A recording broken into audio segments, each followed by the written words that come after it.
All right, so the light bar is for agua caliente. Um, two main species. I already sent over the bigger 3-inch wide ones. That's the one I made a tester of. Let's see, that's this guy here. So that one's over on my toolbox there if you need to look at it. The 3-inch wide ones are just straight cut. The caps are straight. You just, rivet it all together. Everything that's white on white is 5/32 rivet. We brought in a bunch of rivets, just down and dirty. There's no need to lords any of the seam pieces. On the white on whites, all the seam pieces go to the inside, and just go ahead and rivet it all together. You'll have the little interstitial pieces here that kind of give it some rigidity. Those will go where you see the verticals on the returns. You'll see where these match up. And then you'll just use those holes. Otherwise, you just go ahead and just rivet the whole thing together. You have, for the ones that I already sent all these, you have a 238 inch, you have a 248, you have a 268, which I believe there's two of, and you have a 301 inch, which there's two of. The 301 has a little taller return. All the rest of these, the 238, the 248, and the 268 have a little less tall return. So all the files I've sent already. So you have all your 301 stuff here. You've got your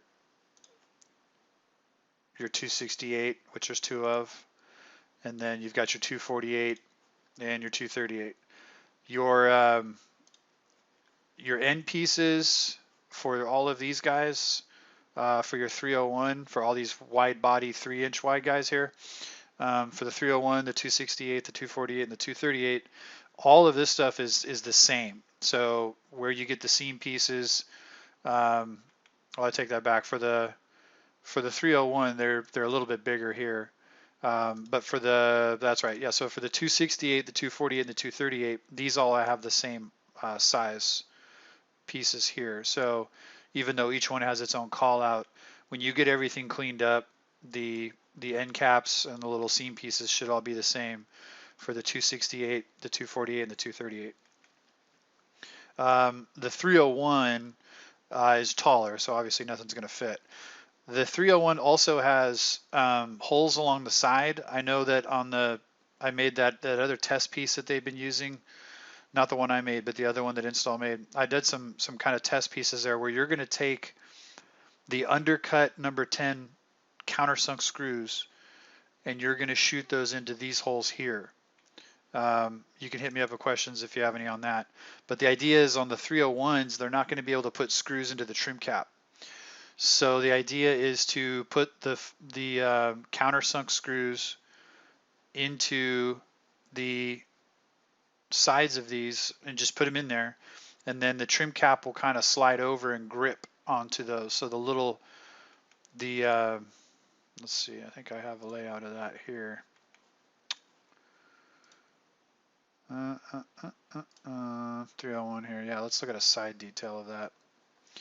Right, so this right here would be your countersunk screw. And it will shoot into the return and just sit there. And then when they go to put the trim cap on,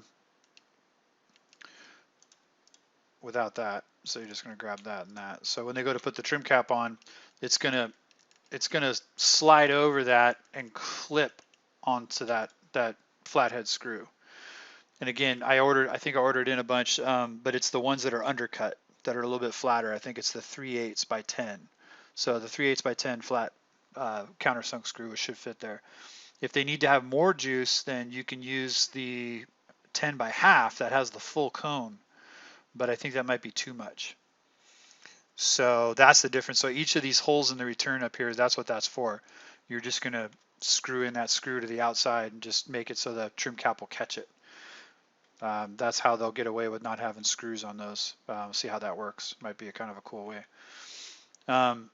What you're going to look for is you're going to see in on all of these, and the in is a little bit shorter and it fits on the inside of the other piece. So all of them work this way, where you'll have your outer piece, which is bigger, and you have your inner piece, which is a little bit smaller to tuck in. So the inside piece goes to the inside. The outside piece will be a little bit bigger.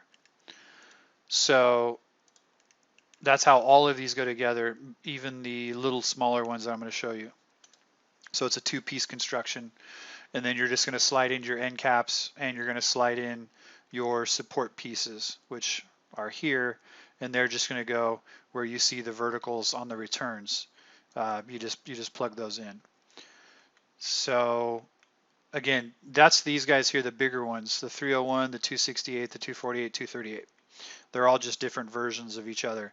You'll see that you have the outsides here and the insides. The insides will stack, and you'll see where the seams kind of stagger. So, that way you'll get strength, and it'll kind of create a laminated effect.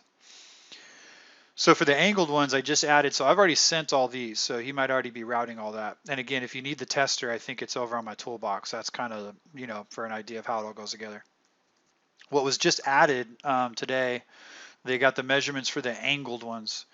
So these are a little bit smaller, and you probably already watched the video on kind of how it's going to go together, and they're going to have sort of like this sliding mechanism because they have to hang at an angle. So this is the PDF of that. So you might have already seen this. So the front entrance will have this cove, and in order for this to tuck in there, they decided that's a 100 degree, like a 10 degree tilt from 90 there.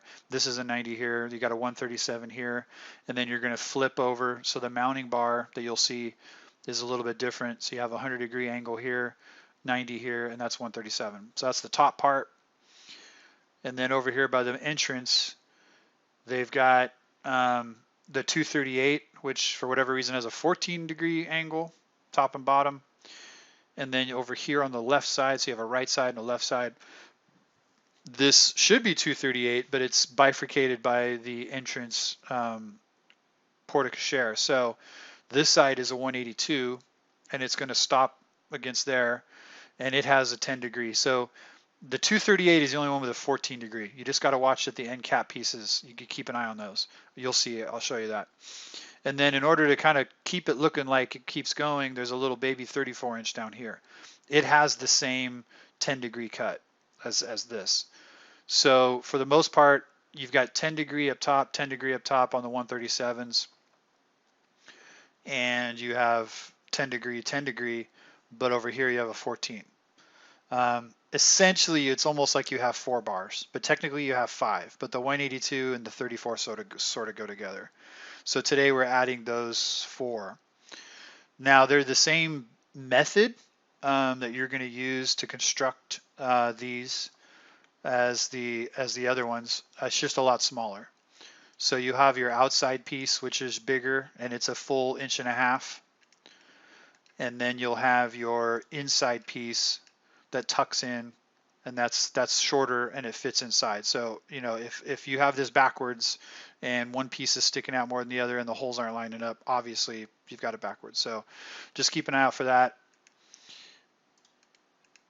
And so you're just going to do this little unit first, rivet it all together, and then install is going to slide and hang these guys onto the mounting brackets, which are here out of 090. So if we go to the actual files here, you got your 090. So you can see that each of these is going to have a keyhole slot. It's going to poke through and slide down and just lock, and gravity is going to hold it in place. And they're going to go ahead and probably either silicone it in there, or we can talk about putting a little tab with a little screw or something to lock it in. But essentially these aren't going anywhere. Now you're going to go ahead and seam these together with Lords. We'll go over that. So that way these are one piece. But I've got it all laid out. You got your 238, you got your 182, you got your two 137s that face each other. So you got to make sure you got the left and the right. So make sure you got the right ones. And there's your seam pieces. And then here is all your parts for basically the 4 assemblies. I know there's 5, but there's the angled ones. And so keep an eye out for these little guys here. So this is what I was saying is you'll have a 10 degree top and a 10 degree top, and you'll have a 10 degree bottom, B. and that goes in there, and that gives you that slant. So that'll match that slant. Same thing here, 14 bottom, that's the 14, so you know that on this side, 14 top. So this all gets put together as one big boy, the 238. The two 137s have square caps, so they just go in there, and the tops there, you got top 10 and a top 10. You'll have your seam pieces just like the other ones you do. Those go ahead and go on the inside, and there's no lords, just rivet everything together and it should be good to go. So again, everything that's white on white, just rivet. And you'll have these little guys here. These are your little in-between seam pieces. You'll know where they go because you'll have a rivet hole on the side of the return. So keep an eye on that, out on that, and don't put rivets in here first before you put these guys in. So you'll have those necessary for the whole thing there. So that's pretty straightforward. So when it comes to putting together the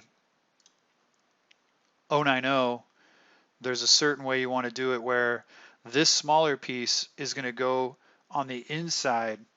There's a smaller, you can see where this is skinnier and this is fatter. So that's supposed to be a bigger piece there. I'll change that. There you go. Ta-da. All right. So anyway, so of course I had to pick that one. Let's see, where's a good example of that? Right here. So you'll have your angle, and then you're going to go ahead and just lords on the back side the bigger piece, and then on the inside you're going to put the little piece on the inside, because if you were to put this piece on the inside, there won't be any room because the light tray is going to go right up against the rivets, and if you put this on the outside, it's going to not sit on the wall properly. So you want to put this is actually going here like that. You're going to lords that, so that way there's plenty of room there. And then this is going to go on the inside here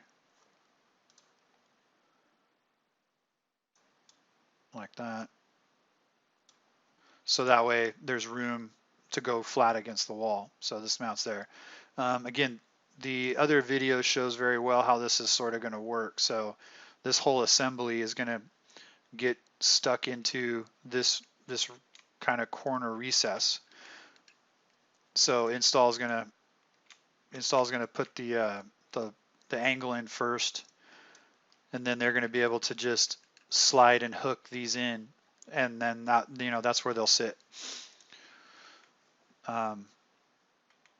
And you're going to create the assemblies here. This is these already got sent to you.